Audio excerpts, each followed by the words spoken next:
When my son, Ethan Wilson, discovered that his father, David Wilson, was cheating on me with his homeroom teacher, Emily Johnson, he clung to my leg and begged through tears as I prepared for divorce.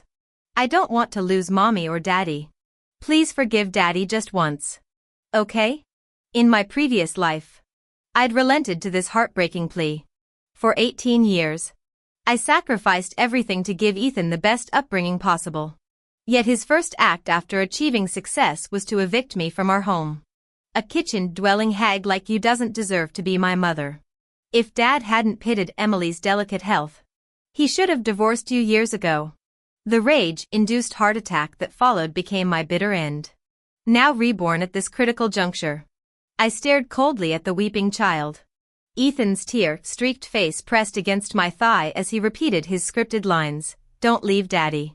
Please give him another chance." Across the room, David observed his son's performance with quiet satisfaction, the same manipulative dynamic that had trapped me for decades. Memories flooded back of being treated as a live-in servant by these two males. My previous self had mistaken Ethan's manipulation for genuine affection, enduring David's infidelity to preserve the family. How naive I'd been. Enough. My voice cut through Ethan's crocodile tears. David moved to embrace me, his condescension dripping like poisoned honey. "Be reasonable, Sarah. Where would you go? Your entire existence depends on me. I'll generously grant $280 monthly if you stay home like a proper dash." I slapped his wandering hand away. $280? Keep your chicken feed for Emily. Let's see how long she tolerates washing your skid-marked briefs for that price. The room froze. Ethan's tears evaporated as he sneered. "Fine. Leave then. I want Daddy and Miss Emily anyway. You're not my mother anymore." Before he could finish, my palm cracked across his cheek, once, twice, thrice. Consider these slaps your final maternal lesson. You're David's spawn through and through. Chaos erupted as David lunged at me, ducking his grasp. I strode past the screaming child now rolling on the floor like a deranged hoglet. "Hag. Ugly witch. MS. Emily's better than you." Ethan's shrill curses followed me out the door. The afternoon sun burned my cheeks as I began rebuilding my life. My bank account held barely $100 after securing a cramped studio apartment. Job rejections piled up until a diner owner took pity, $1.44 hourly to wash dishes. 6 hours daily. Each soapy plate became my meditation. The kitchen's steam softened my calloused hands as I plotted. These parasites had consumed my youth, my beauty, my very identity. Now reborn, I'd become the acid dissolving their gilded lies. Let David play house with his mistress. Let Ethan bond with his precious stepmother. Soon enough, they'd learn the cost of true labor and discover how thoroughly a scorned woman can balance life's ledgers. Despite everything, I managed to settle in temporarily. The female boss took pity on me. Originally, the job didn't include meals, but she started providing them. My monthly paycheck became daily cash payments instead. Touched by her kindness, I scrubbed dishes with renewed vigor, working faster and better until the boss lady praised me. "You're a natural at this. Keep it up and I'll give you $1 raise per hour next month." Fueled by motivation, I kept hunting for better opportunities while washing dishes. Though the boss lady treated me well, this job was merely transitional. If my second chance at life only meant scrubbing plates, I'd be wasting this rebirth. Once basic needs were met, I immediately filed for divorce. The judge informed me that to reclaim marital assets David had transferred to his mistress, I needed proof of his financial transactions with Emily. David's parents were farmers, as were mine. During our wedding, I'd only asked for a $3,000 dowry out of consideration for his family's finances. That money later bought a car I never once rode in during my previous life, a vehicle that became Emily's personal chariot after my death. This time, I wouldn't let these parasites steal what's mine. Returning to that wretched house, I was assaulted by the stench of unwashed laundry piled waist high on the sofa, socks littering every surface, and fast food containers overflowing with cigarette ash on the dining table. The reeking chaos confirmed my suspicion. David hadn't hired Emily as their $200 per month housekeeper after all. The father and son greeted me with matching sneers. Ethan snapped, "Do you have any idea how long Dad and I have been eating instant noodles? I don't know why he ever married such an irresponsible woman." Clearly, my absence hadn't brought Emily to their doorstep. Without my daily home-cooked meals, both had developed sallow complexions and acne from living on junk food. Though I detected faint relief in their eyes, this pitiful state didn't satisfy me, compared to my previous suffering. They were still living too comfortably. Biting back disgust, I carried the chicken and fish I'd bought into the kitchen. Tying my apron strings, I cooed, "Silly boy. How could I let you starve? Look what I brought. What should I make first?" True to his age, Ethan gulped audibly, "Sauerkraut fish and kung pao chicken. Hurry up, we haven't had lunch." The little brat didn't even call me mom, treating me like hired help. My knife slammed harder into the cutting board. David lingered in the doorway, watching silently. These past weeks, I'd used cosmetics gifted by my boss to enhance my appearance. Today's subtle makeup highlighted what remained of my charm.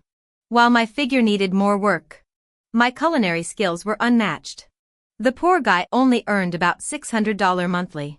His previous offer of $200 living expenses was just bait to keep his free cook and housekeeper, hence their current predicament. Having met Emily, I knew that gold digger would never play homemaker. All those times David made me deliver workday dinners to his office, he'd been feeding her instead. Understanding our differences perfectly, I returned bearing meals like the perfect housewife. Don't mistake this for weakness, every move served my purpose. David leaned against the doorway as I served dinner. The father and son devoured everything, shoving plates aside when done. I placed fresh juice at their elbows. He drained his glass in one go. "Your cooking's improved, Sarah. Had enough of struggling out there? Don't worry, for old time's sake. I'll take you back whenever you're ready." He assumed I came crawling after failing elsewhere. Not that I minded, his arrogance saved me from inventing excuses. After becoming a stay-at-home mom in tough economic times, he naturally assumed I'd fail. I hid my contempt behind a bashful nod. His gaze lingered, that familiar look signaling his needs. Smiling coyly, I retreated to the bedroom. He followed, locking the door. His greasy hands gripped my waist as he panted, "Wife, do you know how I've missed you? You blocked my calls and texts, after all these years. How could you?" Masking revulsion, I murmured, "How could I stay away? That's my girl. I knew you couldn't leave Ethan and me." His whiskey breath hit my neck, "You smell amazing." I smiled coldly. These past weeks, between dish-washing shifts, I'd been gathering every scrap of evidence against him and Emily. From my observations, Emily never refused the gifts David sent her. She'd agree to dinners and shopping trips, sometimes letting him foot the bill, yet never reciprocated in any real way, certainly never joined him at hotels. Truth be told, Emily was just stringing him along. When David pushed me onto the bed, I let myself fall but turned my face away as he puckered his lips, pressing my finger against his porcine mouth. I grimaced. "Your breath reeks. When's the last time you brushed? Go clean up or don't even think about touching me." David knew about my germophobia. Grumbling, he started toward the bathroom but collapsed mid-step, eyelids fluttering shut. The sleeping pills I'd slipped into his juice finally took full effect. Shoving his dead weight aside, I fished his phone from his pants pocket, pressing his thumb to unlock it. The chat history with Emily unfolded, scattered transfers totaling thousands. Designer knockoffs masquerading as luxury gifts. The fool hadn't even bothered deleting evidence, clearly thinking this hag wife beneath his caution. My stomach churned scrolling through their lewd exchanges. After photographing every transaction from his payment apps, no other suspicious expenses. Thankfully, I replaced the phone. Then, on impulse, swept the remaining few thousand from his WeChat wallet into mine. Every cent he earned during our marriage was half mine, if that gold digger could spend it. So could I. The satisfying smack of my palm across David's snoring face echoed through the bedroom. Emerging victorious, I found Ethan glowering in the hallway. I need cash. The teenager demanded without preamble. Call me mom or beg like the street urchin you are. I snapped, relishing how his face crimsoned. Last I checked, Emily's your new mommy. Go ask your precious homewrecker for money. His scream of "you don't deserve to be my mother" died as my slap sent him sprawling. My gaze swept our McMansion. Enjoy this while it lasts, brat. Every brick here is half mine. En route home. Inspiration struck. Opening WeChat. I forwarded David's knockoff purchase history to Emily, still saved from parent-teacher conferences. Her reply arrived instantly. Mrs. Wilson. Wrong chat? Not at all. Miss Johnson. I typed. A beauty like you deserves real luxury. Wouldn't want those counterfeit lipsticks to melt your pretty mouth. The typing bubbles danced frantically before her denial. I don't know what you're talking about. Let her squirm. Humming through dishwashing shifts never felt sweeter. By closing time, Ethan's class group chat exploded, 99 plus messages of David's rage, thief.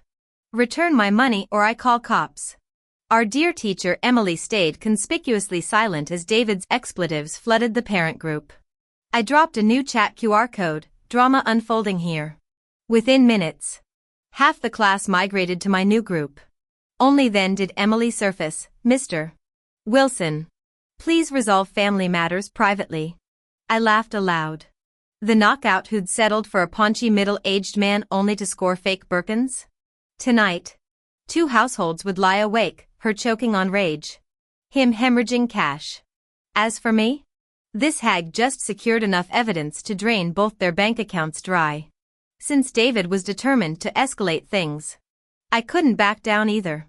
I bore his children and cooked his meals every day. Now he's throwing a fit over a few $1,000 in the group chat? We're all parents here, what can you even do with that amount? Everyone knows he's showing his true colors by cursing me over pocket change. This just proves he's never spent a dime on me. If he just refused to pay, fine. But Emily spent 20 to 30 grand of his money without a peep from him. I posted all the transaction records between David and Emily. The group chat exploded. Who knew Ethan's dad was like this? Ms. Johnson needs to explain herself. How can we trust our kids with this kind of teacher? No wonder a PE teacher became homeroom teacher. Emily had always been unprofessional, flirting with dads instead of moms. Wearing miniskirts and fishnets to parent-teacher conferences. Many moms had been quietly fuming about her. As the outrage grew, I got kicked from the official parent group. Undeterred, I continued exposing them in my own chat. Look at our model educator. I flooded the group with their X-rated messages. The scandal went nuclear. Parents bombarded the school board all night. By morning, the balding principal, whose toupee got torn off by angry parents, suspended Emily pending investigation. What they didn't know, I'd already reported their affair to the Education Bureau. When Emily called me sobbing, I crunched on barbecue skewers and ordered more beer. You're not sorry, you're scared. I belched. If I didn't have proof, you'd never apologize. Why should I help a homewrecker like you? Her mask slipped instantly. You dried up hag. Can't even keep your man. I saved the recording and shared it everywhere. Parents demanded answers. Turns out Emily was the principal's mistress since age 16. He'd faked her credentials to make her PE teacher for that extra $200 monthly stipend. Though I didn't care about Ethan, other kids deserved better. My anonymous tip about cafeteria fund embezzlement sealed the deal. The Education Bureau investigation revealed everything. The principal got fired, facing criminal charges. As for Emily, her family disowned her after ruining her twin brother's marriage prospects. Karma's a bitch. After completely tearing down Emily's protective facade, she was fully exposed to public scrutiny. The new principal acted decisively, investigating thoroughly before promptly dismissing her. This move effectively confirmed rumors of her affair with a student's parent, transforming her into a social pariah. People spat at her in the streets, And even her brother Michael faced public ridicule. His arranged marriage meeting collapsed, leading him to physically assault Emily at home. When Emily sought parental help, she met cold indifference. Her parents, who'd previously treated her as their cash cow during her earning years, now planned to marry her off to a mentally challenged man for Michael's dowry money.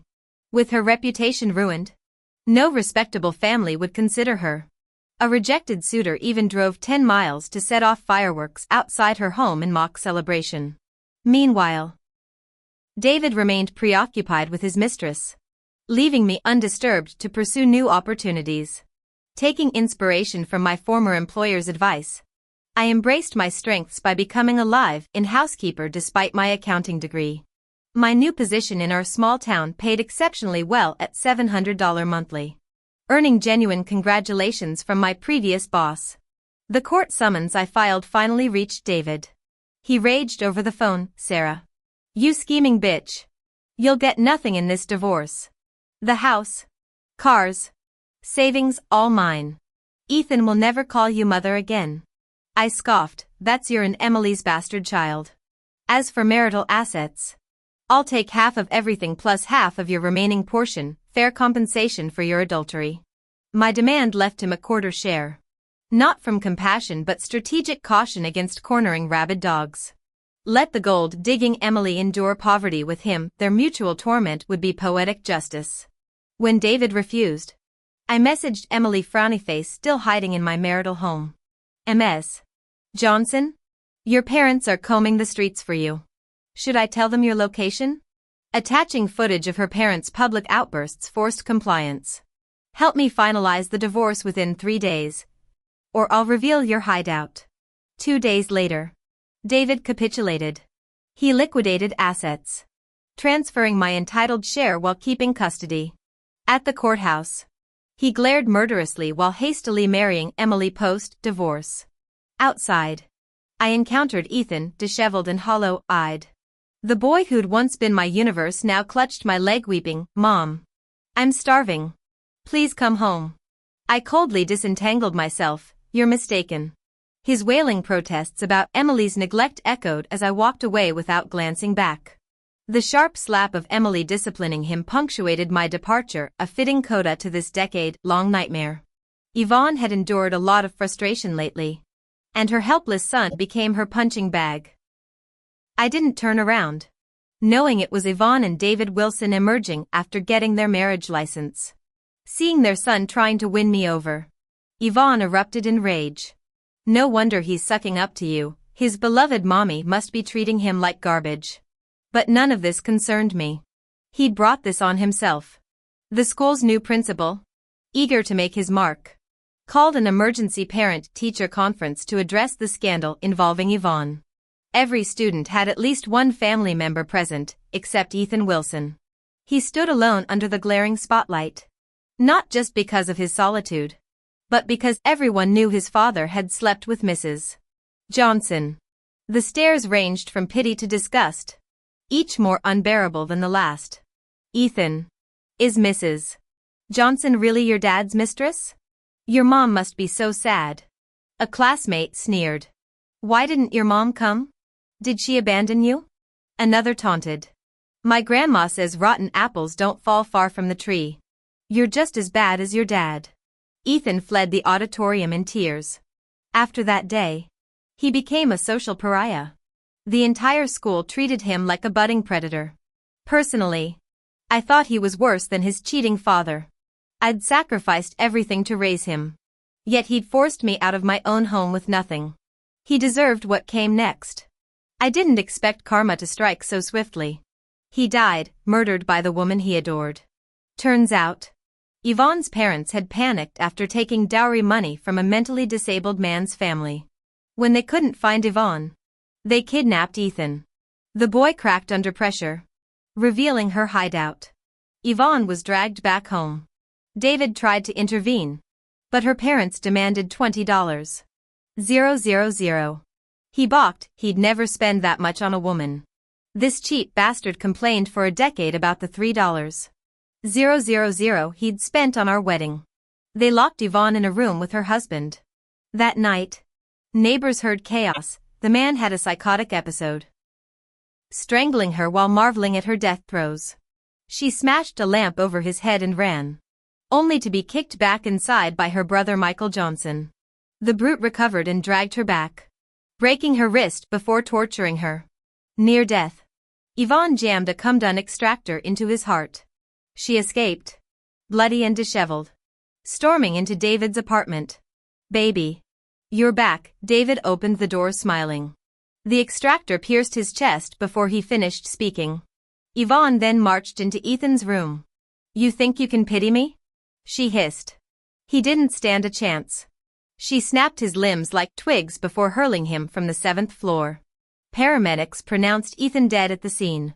Police found Yvonne's wrist slit in the bathtub. Her mangled hand made survival pointless anyway. When I heard the news, I felt a twinge of sorrow, followed by grim satisfaction. But I didn't dwell on it. My new life had begun.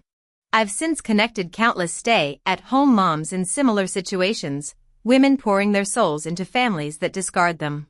I help them find work as nannies, dishwashers, anything to reclaim their independence. If men won't value them, they'll learn to value themselves. Having weathered the storm, I now hold umbrellas for others. Their growing confidence, those tentative smiles as they cash their first paychecks, fills me with pride. For them. For me. For all of us rising from the ashes.